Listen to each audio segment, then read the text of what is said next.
கண் என்ன பண்ணுகிறது? பார்க்கிறது. காது இன்னைக்கு பண்ணுகிறது? கேட்கிறது. மூக்கு என்ன பண்ணுகிறது? முகர்கிறது. வாய் பேசுகிறது. இதயம் துடிக்கிற மட்டும் தானா? இதை துடிக்கிற மட்டும் தானா? உங்கள் ரத்த நாளத்தை சுத்திகரிச்சு அப்படியே சுத்திகரித்து வருது இல்ல, சிறுநீரகம் சுத்திகரிக்கிறது. நுரையீரல், சுவாசம், கல்லீரல் என்னது? செரிமானத்தை செரிக்க வைக்கிறது. நொதித்தல்.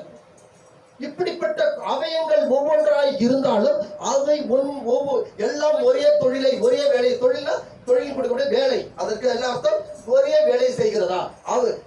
என்னை நீங்க பாக்குறீங்களா? கண்களாலே பார்க்கிறீர்கள். ஆனால் நான் பேசுகிறேன், உங்கள் சிந்தனை கேட்கிறதா? உங்கள் மூளைக்கு எட்டுகிறதா? உங்கள் மூளை வேற இடத்துல இருக்கிறதா? அல்லேலூயா. எங்க கை வச்சா பிசாசு வருவா? பிசாசு எங்க கை வைப்பா? உங்க மூளையில தான், உங்க சிந்தனையில தான். உங்க சிந்தனைகள், அந்த டோபமைன் உங்களுக்குள்ள இருக்கிற அந்த மூளையில நரம்புகள் என்ன பண்ணா அவன் கண்ட்ரோல் எடுத்துப்பான். உங்களுக்குள்ள பேசுற நல்ல காரியங்களை, நல்ல விஷயங்களை, வேதத்தை குறித்து உண்டான விஷயங்களை கேட்க கூடாதபடிக்கு உங்கள் சிந்தனைகளை வெளியெடுத்துக் கொண்டு போவான். உங்கள் சிந்தனைகள் வேறுபாடான இடத்திற்கு கொண்டு போவான். தவறான பழக்க வழக்கங்கள். அவன் கூட போவாதரா. பைபிள் எடுத்து படிக்க, நம்ம பைபிள் எடுத்து படிப்போம், பிரசங்கம் பண்ணணும்னு நினைப்போம், ஜோம் பண்ணு நினைப்போம், நல்ல பாட்டு பாட நினைப்போம். இதை விட்டுட்டு என்ன பண்ணுவான்? அவன் டான்ஸ பாரு, அவன் நடிப்பை பாரு, அவன் ட்ரெஸ்ஸ பாரு, அவளை பாரு, அவளை அழகை பாரு. அவ அடுத்தது என்ன பண்றான்? அவன் தாறுமாறான சிந்தனைகள், தம் அடிக்கிறது, தண்ணி அடிக்கிறது, பலவிதமான காரியங்கள் உள்ளாக. இன்றைக்கு சினிமாக்கள் தான் பிள்ளைகளை வஞ்சிக்கிறது. சினிமாக்கள் எப்படி தம் அடிக்கிறானோ அது மாதிரி தம் அடிக்க நினைக்கிறான். சினிமாக்கள் எப்படி தண்ணி அடிக்கிறானோ அது மாதிரி தண்ணி அடிக்கணும்னு ஆசைப்படுறான். சினிமாக்கள் எப்படி பிள்ளைகளை வஞ்சிக்கிறானோ அந்த மாதிரி வஞ்சிக்கணும்னு நினைக்கிறான். வாலிபர்கள் எப்படி ட்ரெஸ் போடணும், என்ன பண்ணணும்ன்றது சினிமாக்கள் மூலமா தான் என்ன பண்றான்? வாலிபர்கள் வீணாய் போகிறார்கள். அதற்காகத்தான் இந்த ஜனநாயகத்தை அழிக்கும்படியாக ஒரு ஜனநாயகம் உருவாகி கொண்டிருக்கிறான், விசில் அடித்துக் கொண்டு. புரிஞ்சிருக்குன்னு நினைக்கிறேன். இதுக்கு மேல உங்களுக்கு புரியலன்னா இதுக்கு மேல எந்த ஊழியக்காரங்களையும் பிரசங்கம் பண்ண முடியாது. விசில் அடித்துக் கொண்டு இந்த ஜனநாயகத்தை அழிக்கும்படியாக ஒரு ஜனநாயகம் உருவாக்கிறான், வஞ்சிக்கிற ஆவி. ஹல்லேலூயா, ஹல்லேலூயா. புரிஞ்சிருக்குன்னு நினைக்கிறேன். இதுக்கு மேல எந்த ஊழியக்காரங்களையும் பிரசங்கம் பண்ண முடியாது. தொடர்ந்து வாசிங்கள். அநேகராகிய நாமும் கிறிஸ்துவுக்குள் ஒரே சரீரமாய் இருக்க, அநேகராகிய நாமும் கிறிஸ்துவுக்குள் ஒரே சரீரமாய் இருக்கிற, ஒருவருக்கொருவர் அவயங்களாய் இருக்கிறோம். ஒருவருக்கொருவர் அவயங்களாய் இருக்கிறோம். நமக்கு அருளப்பட்ட கிருபையின்படியே, நமக்கு அருளப்பட்ட கிருபையின்படியே நாம் வெவ்வேறான வரங்கள் உள்ளவர்கள் ஆனபடியினாலே, வெவ்வேறான வரங்கள் உள்ளவர்களாய ஆனபடினாலே நம்ம தீர்க்கதரிசனம் சொல்லுகிற வரத்தை உடையவன், தீர்க்கதரிசனம் வரத்தை உடையவர்கள் விசுவாச பிரமாணத்துக்கு ஏற்றதாக சொல்ல கடவன். 8ஆம் வசனத்தை வாசிங்கள். புத்தி செல்கிறவன் புத்தி செல்கிறவன் தரித்திருக்க கடவன், தரித்திருக்க கடவன். பகிர்ந்து கொடுக்கிறவன் வஞ்சனை இல்லாமல் கொடுக்க கடவன். முதலாளியானவன் ஜாக்கிரதையா இருக்க கடவன். இரக்கம் செய்கிறவன் உற்சாகத்துடனே செய்கிறவன். உங்கள் அன்பு மாயமற்றதா இருப்பதாக. இந்த தொடர்ந்து வீட்டுல போய் வாசி பாத்தீங்கன்னா நிறைய இருக்குது வசனம். இந்த ரோமர் 12ஆம் அதிகாரத்தை நல்லா வீட்டுல போய் வாசிக்கலாம். என்ன தெரியும்? கர்த்தர் உங்களுக்குள்ளாக எப்படி வாழ வேண்டும், உங்கள் பிள்ளைகளும் நீங்களும் எப்படி வாழ வேண்டும் என்று தேவன் சொல்லுவார். அல்லேலூயா. நல்ல கரண்ட் கட்டி கர்த்தரை படுத்துங்க. நல்ல கரண்ட் கட்டணும். சும்மா கடவுளை தட்டக்கூடாது. தேவன் உங்களுக்கு என்ன பண்ணுவாரு? என்ன பண்ணுவாரு? இந்த வசனத்தை வாசிச்சீங்களா? என்ன பண்ணுவாரு? என்ன பண்ணுவாரு? நாளைக்கு வாட்ஸ்அப்ல நான் கேட்பேன், இந்த வசனத்தை எத்தனை பேர் வாசிக்க நான் கேட்பேன். குரூப்ல போடுவேன். இந்த வசனத்தை ரோமர் 12ஆம் அதிகாரத்தை எத்தனை பேர் வாசிக்க நான் கேட்பேன். உண்மையாக நான் வாசித்தேன், வாய்ஸ் ரெக்கார்டோ இல்ல டைப்பிங் எப்படி வேணா பண்ணலாம், மெசேஜ் நான் குரூப்ல போடுவேன். எத்தனை பேர் போறீங்க நான் பாக்குறேன்.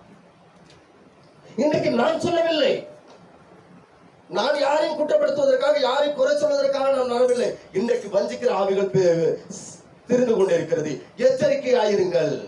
ஓடாயனுக்குள்ளே கர்த்தர் உங்களை அனுப்புகிறார். அல்லேலூயா. ஹல்லேலூயா. நீங்கள் எப்படிப்பட்ட வாழ்க்கைக்குள்ளாக வாழ வேண்டும் என்று வேதம் திட்டமும் தெளிவாய் சொல்லுகிறது. ஹல்லேலூயா. வாசிங்கள் 2 கொரிந்தியர் 5ஆம் அதிகாரம். 2 கொரிந்தியர் 5ஆம் அதிகாரம். 5ஆம் அதிகாரம் 13ஆம் வசனத்தை வாசிங்கள். நாங்கள் பைத்தியம் கொண்டவர்கள் என்றால், நாங்கள் பைத்தியம் கொண்டவர்கள் என்றால் தேவனுக்காக அப்படி இருக்கும். நாங்கள் பைத்தியம் கொண்டவர்கள் என்றால் என்ன பண்றோம்? தேவனுக்காக அப்படி தேவனுக்காக அப்படி இருந்துட்டு போறோம். நம்மளை பத்தி என்ன சொல்லுவாங்க? ஏசுமா நம்மளை பத்தி என்ன சொல்லுவாங்க? இவங்க என்ன பைத்தியக்காரங்க? பைத்தியக்காரம்பாங்க.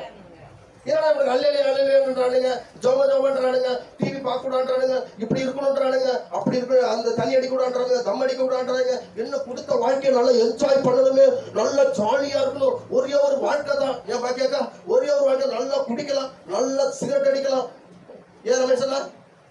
ரமேஷ் அண்ணா பார்த்து சொல்லுவாங்க, என்ன இந்த காலத்துல இப்படி இருக்க, தம் அடிக்க தெரியாதா, ஏன் தண்ணி அடிக்க தெரியாதா, இவ்வளவு பிரச்சனை இருக்கு, உங்களுக்கு கால் வலி இருக்க, தூக்க வரலையே, ஒரு பெக் போடலாமே என்று வஞ்சிக்கிற ஆவிகள் உங்களிடத்திலே இருக்கும்.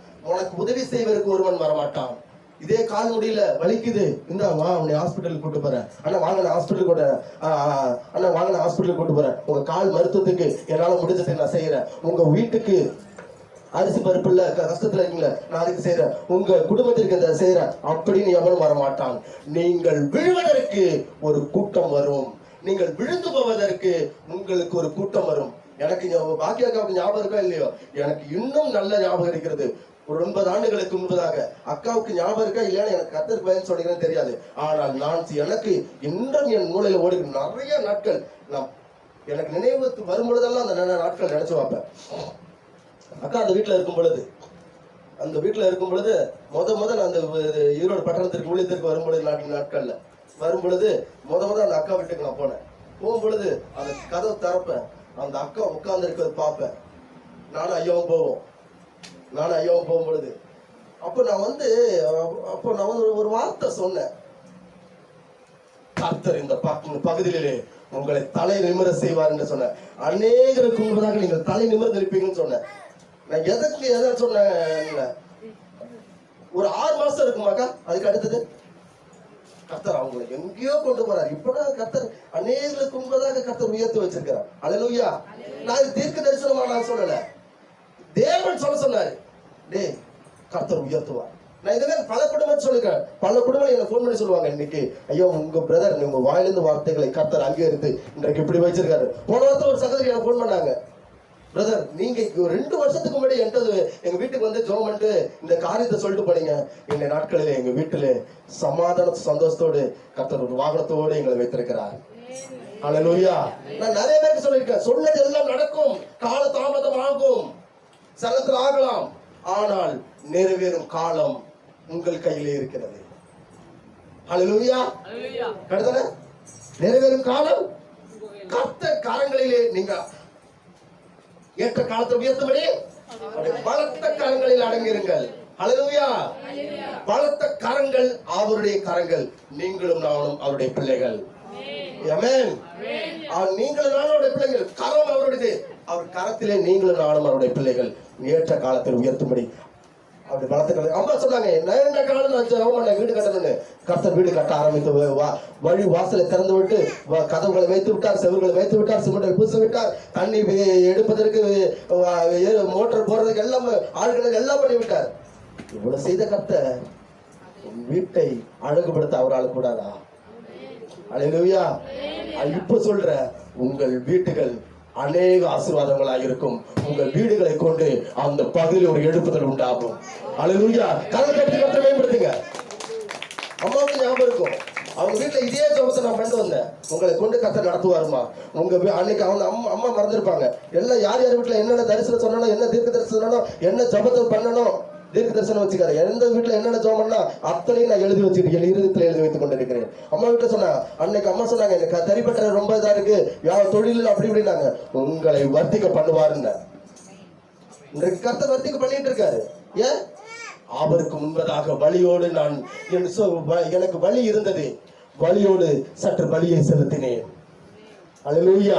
நான் பலியை செலுத்த செலுத்த கர்த்தர் என் பலி இருந்துச்சுதான், ஆனா நான் பலியை சரியாக செலுத்தினேன். கர்த்தர் என் பலியும் அங்கீகரித்தார். என் பலிகளை போக்கி எனக்கு வளமான வாழ்க்கை கர்த்தர் ஏற்படுத்தினார். அல்லேலூயா, அல்லேலூயா, அல்லேலூயா. ஆமென், அல்லேலூயா. வாசிங்கள், தொடர்ந்து வாசிங்கள் அந்த வசனத்தை. நாங்கள் பைத்தியம் கொண்டவர்கள் என்றால், பைத்தியம் கொண்டவர்கள் என்றால் தேவனுக்காக அப்படி இருக்கும். தேவனுக்காக அப்படி இருக்கிறோம். தெளிந்த புத்தி உள்ளவர்கள் என்றால், தெளிந்த புத்தி உள்ளவர்களாய் இருங்கள். உங்களுக்காக அப்படி இருக்கும். உங்கள் என்னங்க? தெளிந்த புத்தி உள்ளவர்கள் என்றால் உங்களுக்காக அப்படி இருக்கும். உங்களுக்காக அப்படி இருக்கும். உங்களை அதான் சொல்றேன், உங்கள் நோக்கி உங்களை அழிக்கும் வழியாக உங்களை வாழ வைக்க கூடாது என்பதற்காக ஒரு கூட்டம் என்ன பண்ணுவோம்? உங்கள் கதவை தட்டும். எப்படி தட்டும்? தோட்டு போடுங்கள் என்று. எப்படி தட்டும்? ஒரு விரல் புரட்சி என்று சொல்லும். இன்னைக்கு எல்லாரும் எதை வச்சு எல்லாரும் எதை வச்சு மயங்கிட்டு இருக்காங்க? இத வச்சுதான்.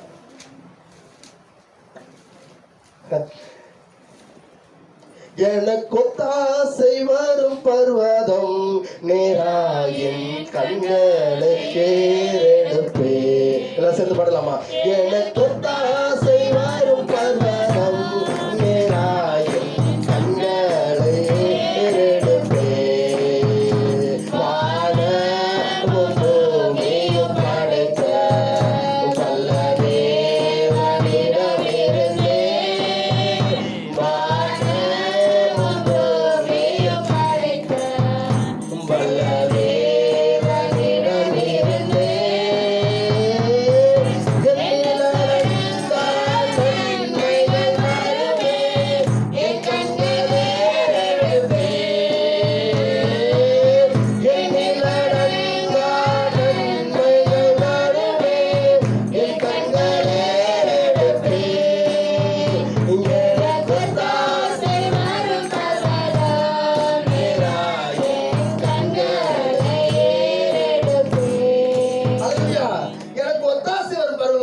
கண்களை எடுப்பேன். கர்த்தர் சொல்வார், ஆண்டவர் கர்த்தர் சொல்வார், இவனை தரிசி, இவனை நேசி, இவனோடு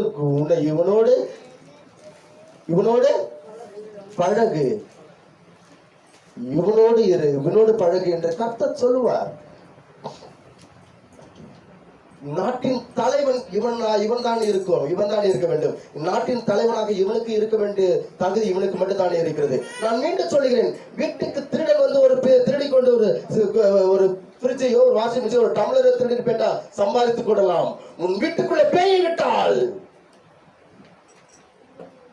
வீடே இல்லாமல் போகும். திருடவன்றது நம்மளை தப்பிச்சிடலாம். ஒரு டம்ளர் வீட்டுல திருடிட்டு போயிட்டான், நான் வாங்கிடுவேன். ஃப்ரிட்ஜை திருடிட்டு போயிட்டான், வாஷிங் மிஷின் டேபிள் திருடி நான் வாங்கிடுவேன்.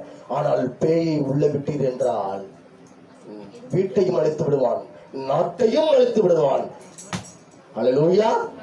நான் அதுல தெளிவா இருக்க. என் வீட்டுல நாட்டுக்குள்ள திருடன் உடனே விட்டுறேன், ஆனா யாரை விட மாட்டேன்? பேய உள்ள விட மாட்டேன். அல்லேலூயா, அல்லேலூயா. பேய ஒரு காலத்தில் நான் விட மாட்டேன். ஏன்னா எனக்கு ஒத்தாசை ஒரு பருவருக்கு பேராக என் கண்களை இருக்கிறேன். அல்லேலூயா. வாசி, தொடர்ந்து வாசிங்கள். கிறிஸ்துவனுடைய அன்பு எங்களை நெருக்கி ஏவுகிறது.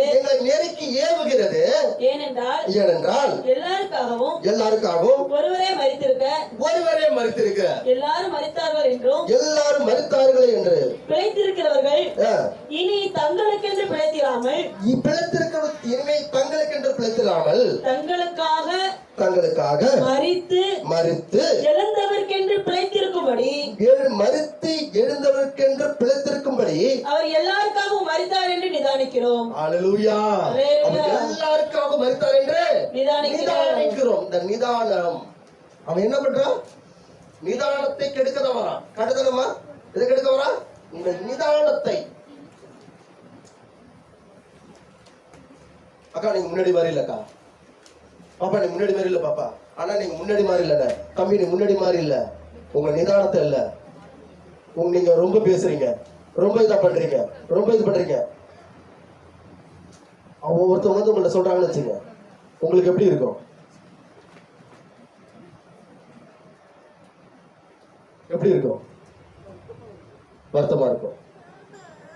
நீங்க கிறிஸ்துவுக்குள்ள இருக்க, நீங்க கிறிஸ்துவுக்குள்ள கர்த்தருக்கு உண்மையாக உன்னதமாகவும் கர்த்தருடைய வேதத்திற்கு பயந்து நடக்கிறவர்களா இருக்கிறீர்கள். உங்களுக்கு எப்படி இருக்கும்? வாசிங்கள்.